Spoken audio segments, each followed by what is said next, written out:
বিয়ের জন্য 3টা জেলার ছেলে পছন্দ করি না। বরিশাল, নোয়াখালী, কুমিল্লা। নোয়াখালী যে জায়গায় খাই সেই জায়গা থেকেই উঠে যাই, মানে পোল্টি নাই আর কি। তুই আগে তোর দাঁতগুলা দেখ ভালো করে।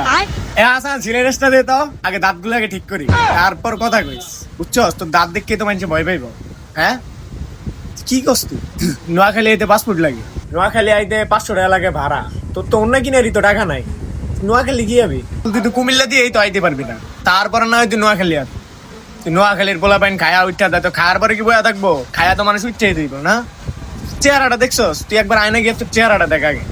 নোয়াখালী আর কুমিল্লার পোলা পাইন তুই বিয়া করবি না, এটির তো মানে ঠেয়া পড়ছে তোর মতো মায়ের বিয়া করার লাগে। হ্যাঁ, তোর তো মানে কি কম রে ভাই, ওই যে ঢাকা শহরে ফ্লাইওভারের নিচে মনে করো যে যেডি বয়া ভিক্ষা করে না, ওই ডিও তোর পছন্দ করবো না। বুঝছস, মানুষের রুচি কি এত খারাপ? কি কস কেমনে তুই ভাবস নোয়াখালী আর কুমিল্লার পোলা পাইন তুই বিয়া করবি? এটি তোর বিয়া করবো জীবনে? এটি তো মানে ঘরের কাজের বুয়া হিসাবে তোর রাখবি।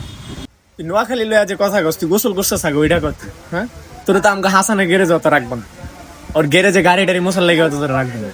হ্যাঁ ভাই, আপনারা সবাই কমেন্ট বক্সে জানায়েন তো এটারে কিছু কয়া যান, ফ্যামিলি আছে এই জন্য আর বেশি কিছু কইলাম না, নাহলে তো এটার খবর আছিল আজকে।